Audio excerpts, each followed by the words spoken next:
C'est avec beaucoup de fierté que je vous présente le travail accompli dans la dernière année dans le cadre du projet du volet qualitatif du projet Sa vie LGBTQ+. Ce volet de l'enquête retrace les parcours d'exclusion et d'inclusion sociale vécus par les personnes LGBTQ+, de diverses générations. Il s'agit ici de mieux comprendre les dynamiques de ces parcours, les moments qui en constituent des points tournants en termes d'inclusion et d'exclusion, et leurs répercussions sur une ou plusieurs sphères de vie. Il s'agit aussi d'examiner la manière dont les participants et participantes abordent les contextes historiques, politiques et sociaux qui ont influencé leur parcours de vie. Ce volet fait appel à la méthode du récit de vie menée à partir d'un calendrier des points tournants concernant l'inclusion et l'exclusion dans les sphères de vie professionnelle, familiale et sociale.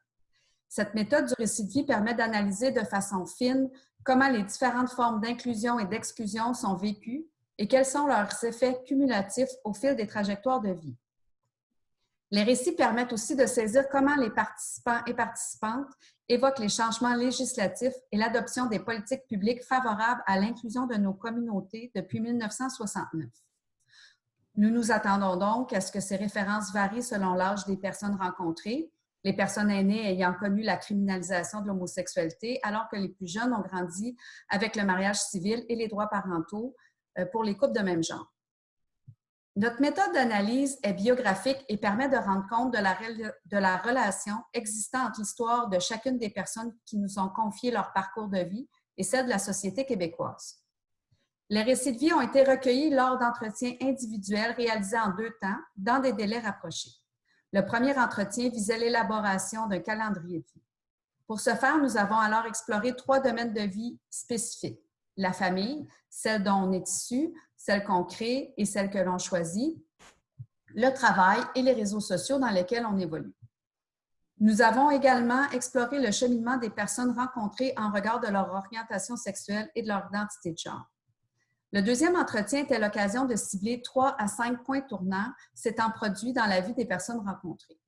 Ces points tournants étaient ensuite décortiqués de telle sorte à mettre en lumière les expériences d'inclusion et d'exclusion. Plusieurs chercheurs sont impliqués dans ce volet. Il s'agit de Geneviève Pagé, qui est à l'UQO, Dany Fontaine et Michel Doré, tous deux à l'Université Laval, Shari Brockman à McGill, Isabelle Wallach à l'UQAM et bien sûr Lynn Chamberlain, qui est la conceptrice du projet Sa vie LGBTQ. Nous nous sommes aussi adjoints l'apport de 2 stagiaires postdoctorales, Marianne Jbat, qui présentera une analyse succincte des données en lien avec le domaine de la famille, et Émilie Morand, qui s'attellera aux données liées au domaine du travail.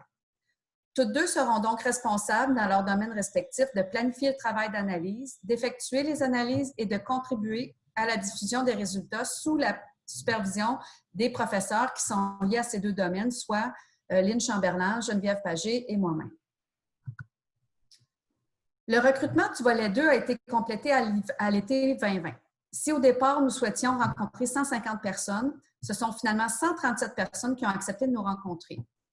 Évidemment, la pandémie a eu un effet certain sur nos capacités de recrutement puisque tout a été mis sur pause au printemps alors que nous étions dans un sprint final au niveau du recrutement. Nous avons tenté de relancer le recrutement cet été avec plus ou moins de succès et c'est ce qui explique que nous avons 137 personnes au final. Aussi, parce qu'elles sont moins présentes dans les enquêtes sur nos communautés et parce que nous souhaitions mieux comprendre leur parcours de vie de personnes vivant à la croisée de plusieurs sources d'oppression, nous avons ciblé principalement des personnes racisées, œuvrant dans un secteur de travail traditionnellement masculin, en situation de handicap, en situation de précarité et d'itinérance. 132 personnes ont participé aux 2 entrevues et 5 à une seule. Dans certaines de ces situations, il s'agissait principalement de personnes en situation de précarité, ce qui faisait que c'était plus difficile pour elles de nous rencontrer à 2 occasions. Jusqu'à maintenant, nous avons codifié 108 de ces entrevues et nous achevons la transcription. Je vous présente donc maintenant le portrait des personnes rencontrées.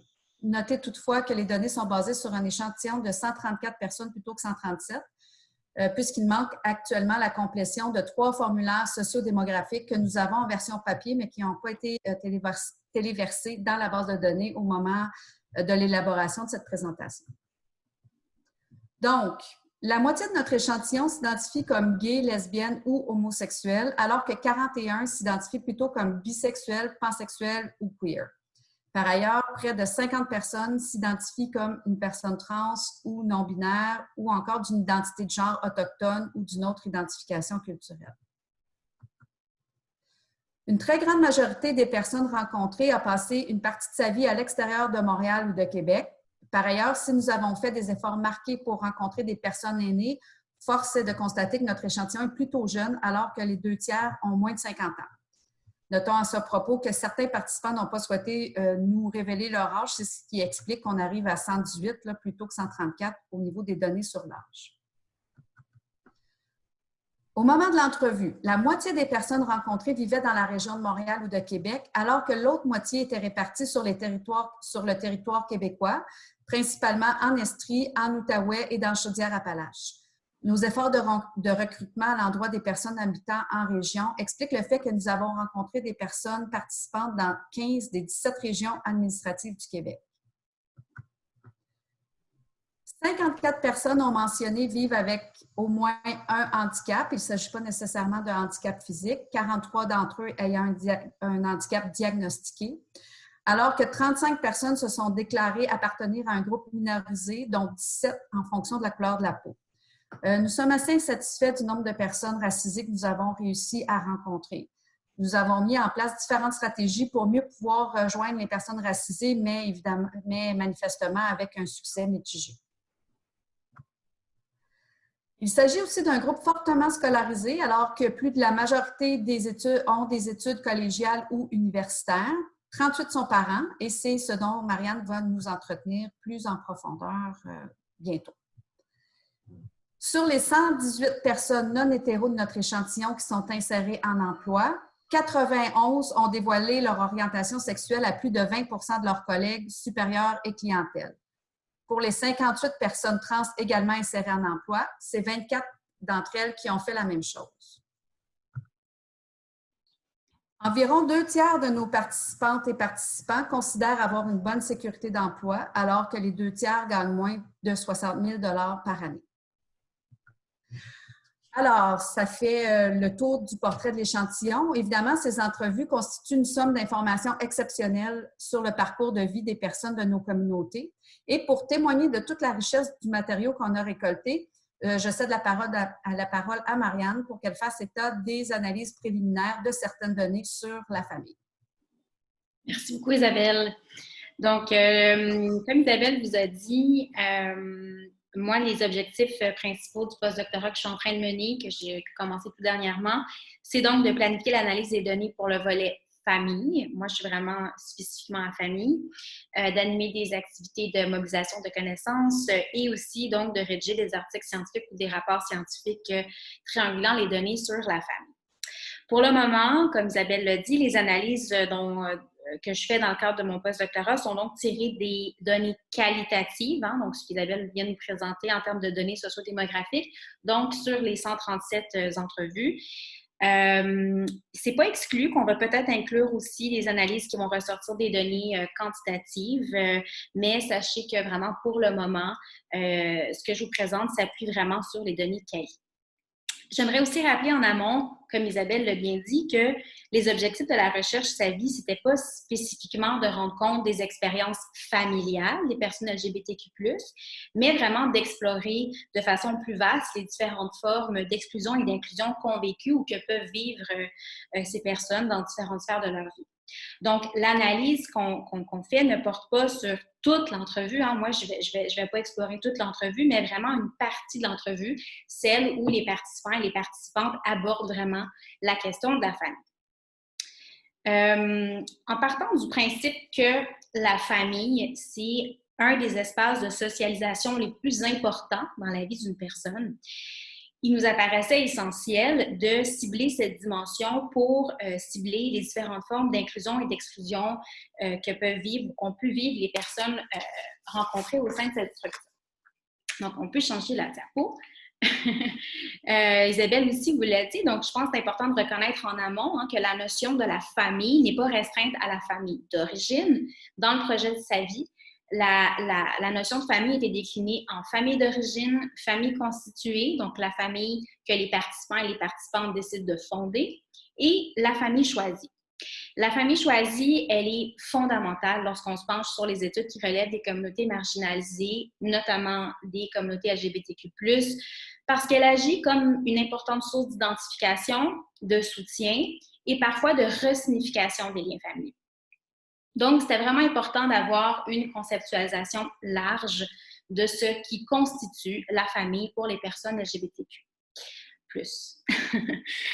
Donc, dans le cadre de ce postdoctorat sur la famille, bien qu'on soit encore donc, au tout début, on a souhaité, bien évidemment, garder ces trois grandes catégories, ces trois grandes déclinaisons de la famille qu'on vient de vous nommer. Donc, dans un premier temps, avec l'aide de Barbara, donc de l'expert de recherche, on a identifié toutes les personnes qui se reconnaissent dans la configuration famille constituée.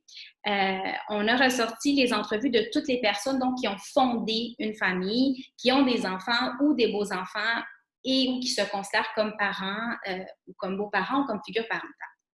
Donc, cet échantillon représente pour le moment 38 personnes.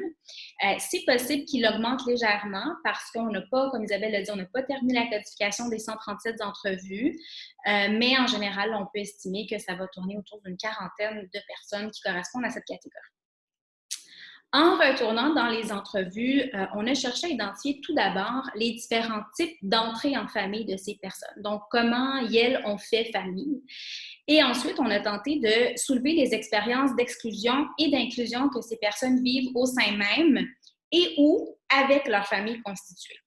Donc, je vais revenir sous peu de façon un peu plus profonde sur les premiers résultats qui ressortent de ce nœud, puisque c'est vraiment le premier nœud que j'ai choisi d'analyser. Mais je vais vous parler aussi tout de suite des deux autres sous-nœuds, donc famille d'origine et famille choisie, comment on prévoit s'organiser pour ça.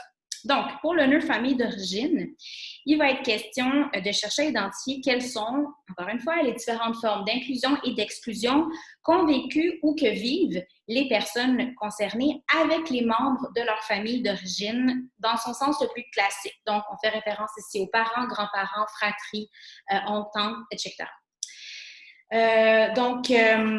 C'est un nœud qui est très extensif, hein, vous pouvez vous imaginer, parce que tout le monde nous a parlé de leur famille d'origine, qu'elles aient des contacts ou pas avec cette fameuse famille d'origine. Mais comme il s'agit d'un nœud très vaste, mais tout de même un lieu très structurant en termes d'expérience de soutien ou de rejet, on a débuté en sortant les extraits qui montrent comment la famille d'origine se situe ou a réagi face à l'orientation sexuelle et ou à l'identité de genre des participants et des participantes. À l'heure actuelle, ce n'est pas possible de ressortir des résultats précis, mais il y a déjà un travail de classification en lien notamment avec les groupes d'âge comme axe de clivage qui est en train d'être mis en place. Et après ce travail, on va être en mesure de relever, donc, dans un premier temps, comment les participants et les participantes qui appartiennent à différents groupes d'âge vivent le rapport à leur famille d'origine. Pour ce premier travail d'analyse qui prend en compte donc l'axe de l'âge et qui est cohérent pour nous avec pourquoi on a choisi donc l'axe d'âge comme premier axe de clivage, parce que pour nous, c'est cohérent aussi avec le cadre du parcours de vie dont Isabelle a parlé, qui est l'approche qui a été mobilisée par le projet SAVI pour concevoir notamment les entrevues qualitatives. Un des piliers du parcours de vie, c'est la notion du time and space. Le time and space s'appuie sur l'idée que les vies sont temporellement, culturellement et géographiquement situées. Donc, en s'appuyant sur ce principe, il semblait pertinent pour nous de démarrer notre analyse pour ce qui est de la famille d'origine en prenant en compte le facteur de l'âge, parce qu'il nous permet de ressortir donc les nuances temporelles qui peuvent se dégager des témoignages selon l'époque où la personne a fait son coming out ou pas, par exemple. Donc, un premier travail en fonction de l'âge des participants et des participantes face à leur coming out dans leur famille d'origine est en train d'être effectué. Mais éventuellement, d'autres pistes, bien évidemment, d'autres axes de clivage vont également être mis de l'avant dans nos analyses. On va notamment regarder la question de l'appartenance à un groupe ethnique minorisé ou le fait de vivre en contexte urbain ou non, pour ne nommer que ces axes de clivage-là. Donc, toujours dans le nœud de famille d'origine. Maintenant, avant de retourner un peu plus en profondeur sur le nœud famille constitué, je vais prendre quelques minutes pour mentionner donc l'autre volet dans le cadre du postdoc qui va être abordé. Donc, c'est le nœud famille choisi. Cette dimension n'a pas encore été touchée, mais quand on va plonger dans ce nœud, essentiellement, on va chercher à soulever ce que les participants et les participantes considèrent comme famille choisie, s'ils en ont une ou pas, ou des familles choisies. Si oui, qui compose cette famille et à quoi répond la famille choisie dans leur parcours de vie. Encore une fois, ça va être intéressant de chercher à comprendre la place que peut prendre la famille choisie en fonction de l'âge des participants et des participantes, de leur appartenance à un groupe ethnique ou racial minorisé, ou encore en lien avec d'autres expériences de marginalisation qui, elles, ont pu vivre. Il va y avoir un travail qui est prévu avec Sophie Doucet, qui travaille notamment sur le projet Sa vie, qui a, elle, fait son projet de mémoire sur la constitution des familles choisies auprès de personnes non-binaires. Donc, ça pourrait être intéressant de chercher à savoir les motivations ou les raisons qui conduisent les personnes LGBTQ+, à former de nouvelles configurations familiales, à s'investir ou pas dans des liens de kinship, pour reprendre la terminologie dans la littérature, donc qui dépasse le cadre normatif de la famille, donc à travers justement le temps et selon différentes expériences de minorisation et de privilèges. En d'autres mots, là, pour terminer sur ce nœud-là, on va vraiment chercher à comprendre qui fait famille choisie, pourquoi fait-on famille choisie, et ça va être assez intéressant et tout à fait important, en fait, d'investiguer ce nœud-là, notamment puisqu'on s'adresse à des communautés LGBTQ+. Ce qui m'amène, donc Isabelle a déjà changé la diapo, c'est parfait, à aborder donc plus en profondeur le travail que moi j'ai fait au cours des dernières semaines, donc à propos du nœud famille constitué. Donc, je me suis appuyée sur 38, les entrevues auprès de 38 personnes qui correspondent à ce nœud. Et j'ai donc, dans un premier temps, cherché à identifier les différentes entrées en famille de ces participants et participantes. Donc, 24 personnes ont eu des enfants dans le cadre de relations hétérosexuelles. Souvent, c'était en contexte pré-transition ou encore avant de se séparer de leur conjointe de sexe différent pour ensuite se mettre en couple avec une personne du même sexe ou tout simplement avant d'avoir affirmé et ou reconnu une orientation non hétérosexuelle. 8 personnes ont eu des enfants par insémination, pour la majorité dans le cadre d'une relation amoureuse entre deux femmes, mais pas que. Et 6 personnes s'identifient comme beaux-parents et ou comme figure parentale autre dans le cadre de leur parcours familial.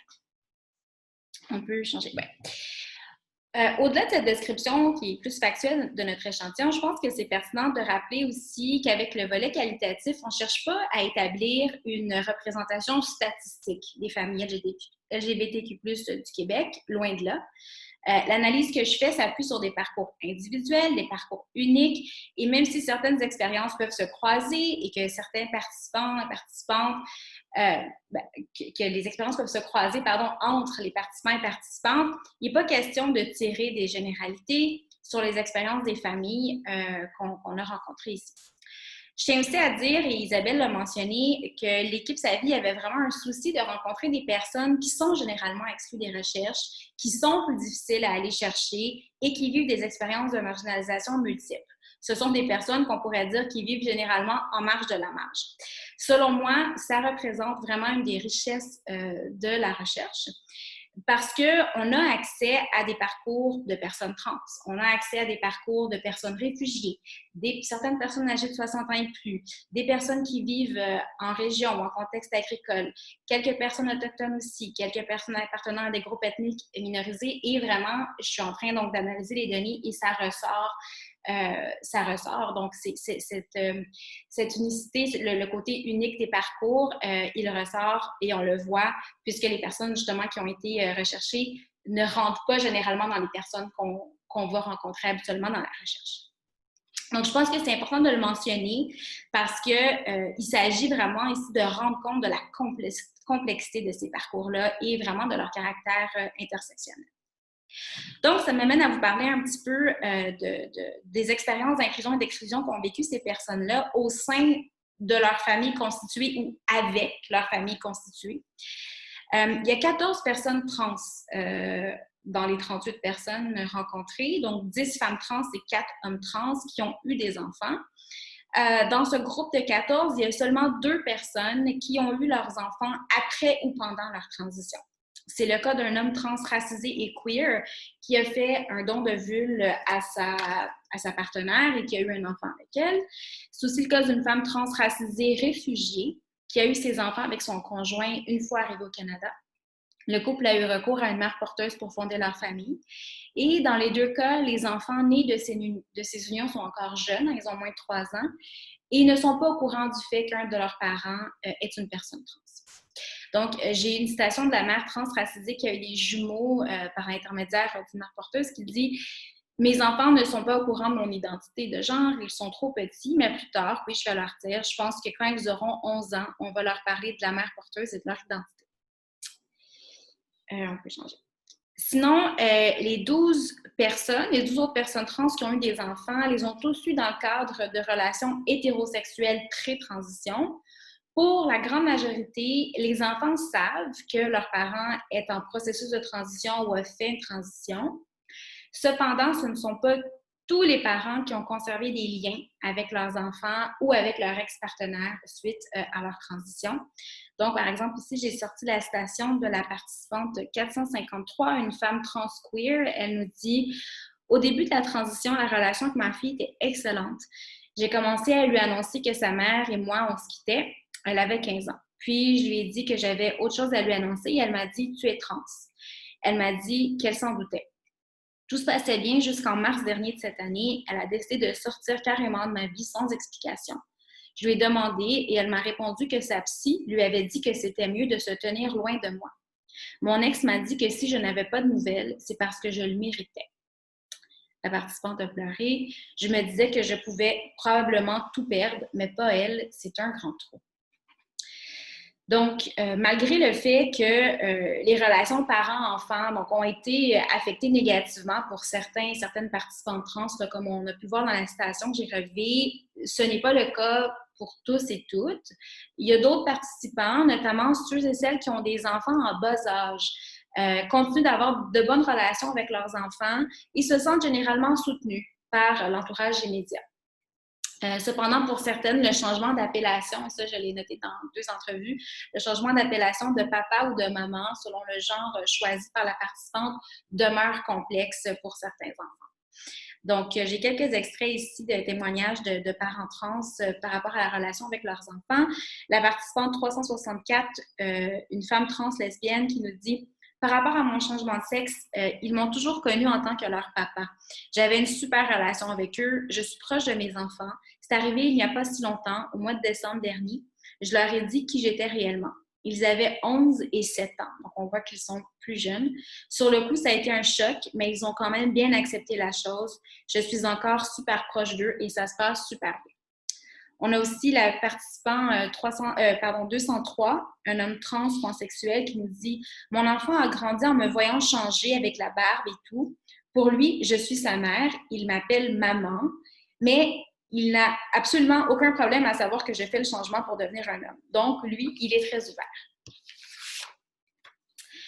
Donc, pour le moment, on retient que près de la moitié des personnes rencontrées qui s'identifient comme parents dans notre échantillon sont des parents trans. La majorité des personnes qui ont fait une transition se sont séparées de l'autre parent, de leur enfant, et une proportion assez minoritaire a conservé une bonne relation avec l'ex-partenaire. Cependant, un nombre aussi significatif se sent généralement respecté et soutenu par les enfants, bien que ça ne soit pas le cas pour tous, puisque certains ne parlent plus à leurs enfants depuis la transition. Certains parents, notamment ceux qui avaient des enfants plus jeunes, comme j'ai dit, nous ont aussi parlé du fait qu'ils s'inquiétaient pour leurs enfants en contexte scolaire ou en garderie. C'est sorti 1 ou 2 fois dans les entrevues. Ils craignaient surtout les jugements des autres parents, les jugements des parents, des enfants, des professeurs. Ils ne se sentaient pas toujours à l'aise d'aborder directement leur transition avec les personnes qui gravitent autour de leurs enfants, surtout s'ils étaient au début de leur transition. Donc, on retient qu'en général, malgré ces craintes qui sont tout à fait légitimes, ce qui ressortait des témoignages était plutôt positif à cet égard et les principales formes d'exclusion ou les commentaires transphobes qu'ont vécu ces personnes avaient surtout été émis par les ex-partenaires et parfois par leurs enfants et non par les professeurs ou les personnes qui gravitent autour de la vie de leurs enfants. Notamment lorsque la transition aussi s'était faite un peu plus tardivement dans le parcours de vie. Donc, la diapo ici, elle nous indique, donc si je continue un peu dans l'échantillon, il y a 4 femmes cisgenres, donc j'ai parlé des parents trans. Maintenant, il y a 4 femmes cisgenres lesbiennes ou bisexuelles et 6 hommes cisgenres gays qui ont, parmi les 38, qui ont des enfants dans le cadre de relations hétérosexuelles. Donc, je suis toujours dans le fameux 24 personnes qui ont eu des enfants dans le cadre de relations hétérosexuelles. Dans le cas des femmes cisgenres, elles sont toutes séparées de leur ex-conjoint et la relation avec les enfants est généralement bonne. Une femme n'avait pas encore dit à ses enfants qu'elle s'identifiait comme bisexuelle parce qu'elle craignait les mauvaises répercussions du père des enfants qui s'oppose fortement à l'orientation sexuelle de son ex-partenaire et qui, d'ailleurs, était dans un contexte de violence conjugale pendant leur relation. Je constate que non seulement les mères qui ont quitté leur ex-partenaire dans un contexte hétérosexuel et qui s'identifient maintenant comme lesbiennes ou bisexuelles ont des relations positives et soutenantes avec leurs enfants, mais en plus, dans tous les cas, les mères demeurent les principales responsables de leurs enfants puisque la majorité se retrouve soit monoparentale après la rupture ou ont une garde plus importante avec l'enfant que l'ex-conjoint. Pour les mères qui sont out face à leurs enfants, l'orientation sexuelle ne semble pas être un problème ou un facteur de tension avec les enfants. Cependant, elles ont mentionné il t'a mentionné, qu'aucune n'était en couple. Je trouve que c'est une donnée qui est importante. Donc, elles sont là par rapport à leurs enfants, mais elles ne sont pas en couple avec une autre femme au moment de l'entrevue. Et donc, les enfants ne sont pas vraiment exposés au fait que leur mère soit en couple avec une personne du même sexe qu'elle. Donc, la majorité des mamans en ont parlé avec leurs enfants, mais les 4 mères ont dit qu'elles souhaitaient prendre un peu leur temps avant de présenter leur amoureuse à leurs enfants. Pour ce qui est, on peut changer de la diapo, des hommes cisgenres qui ont eu des enfants dans le cadre de relations hétérosexuelles, donc il y en a 6. Les relations avec les enfants sont vraiment variables, donc je m'explique. La majorité des pères se sont soit retirés ou ont considérablement diminué la garde avec leurs enfants après s'être séparés de la mère des enfants. Dans certains cas, les participants savaient qu'ils étaient gays, mais en raison de leur âge ou en raison du contexte familial, ils se sont sentis obligés de se marier et de fonder une famille parce que c'était impossible pour eux de faire autrement. Donc, dans certains cas, c'est soit le décès de la conjointe ou encore un événement tragique comme la mort d'un enfant, par exemple, qui les a poussés à révéler leur orientation sexuelle. C'est aussi le cas pour certains participants trans qui ont fait une transition plus tardivement dans leur parcours. Il y a une participante qui a mentionné que c'est suite à un événement important comme un AVC, par exemple, qu'elle a décidé de débuter sa transition et d'arrêter de nier donc, son identité de genre. Dans les personnes qu'on a rencontrées, il y a aussi 2 hommes cisgenres gays qui ont eu des enfants dans le cadre de relations hétérosexuelles et où la religion était très présente. Ces 2 participants étaient témoins de Jéhovah, tous les 2, et se sont séparés plus tardivement de leur ex-partenaire. Dans ces cas-là, la relation avec les enfants a été plus compliquée à reconstruire et dans un cas en particulier, un des participants ne parle plus à un de ses enfants qui s'oppose complètement à l'orientation sexuelle de son parent. Donc, j'ai une citation ici de ce témoignage. Participant 322, un homme cisgenre gay, qui dit « J'ai eu 4 enfants, j'ai eu des droits de visite, mais ça a été assez compliqué dès le début parce que mon ex et mes enfants étaient témoins de Jéhovah et ils ont été élevés avec l'idée que leur père était le diable. À un moment, j'ai pu faire intervenir la Sûreté du Québec pour aller chercher mes enfants car elle m'en empêchait. Donc, c'est sûr qu'avec les enfants, ça a été compliqué, surtout la plus vieille qui ne me parle toujours pas. Donc, quand je dis que il y a les pères, dans leur cas, certains ne voient plus leurs enfants ou la garde a changé, c'est pas nécessairement parce que c'est ce que le père souhaite. Je pense que c'est important à mentionner.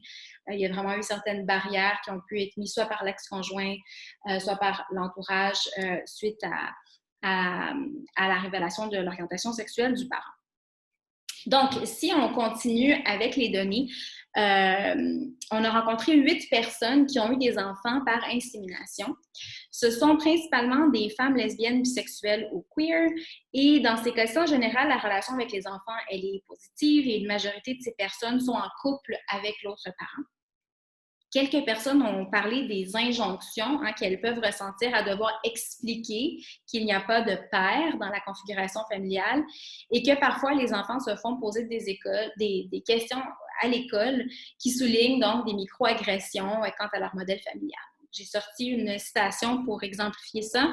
La participante 372, une femme cisgenre lesbienne qui nous dit: à l'école, les filles expliquent souvent qu'elles n'ont pas de père. Des fois, les enfants ne comprennent pas. On a beau expliquer, les enfants disent « Non, ça se peut pas, tu as forcément un père quelque part. » Donc, malgré ça, on note qu'en général, les 8 personnes qui ont constitué leur famille par insémination ne rapportent pas beaucoup de situations d'exclusion vécues directement en lien avec leur orientation sexuelle, mais plutôt des exclusions ou des situations discriminatoires en lien avec leur appartenance ethnique à un groupe minorisé ou encore dans le cadre de leur parcours migratoire.